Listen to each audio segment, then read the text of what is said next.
আজ আমরা এসেছি সবুজ বিপ্লব নার্সারিতে। এটি নওগাঁ জেলার বদলগাছি থানার সাগরপুর বাজারে অবস্থিত।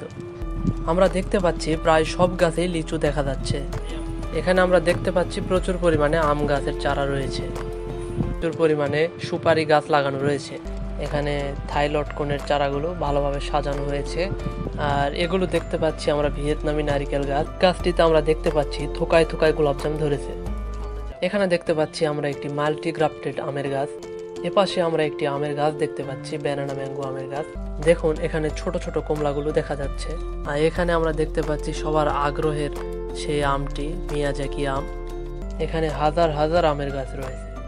পাশে চোখে পড়লো আমাদের কাটিমন বা 12 মাসি আমের গাছ, আমড়ার গাছ, যেখানে আমরার মুকুল এবং আমরাও দেখতে পাচ্ছি। আমরা ছোট ছোট আমরা ধরেছি। আপনার খোঁজে উত্তরবঙ্গে কোথাও যদি এমন নার্সারি থেকে থাকে আমাদের জানাতে পারেন, আমরা সেখানে যাব এবং বিস্তারিত তুলে ধরার চেষ্টা করব।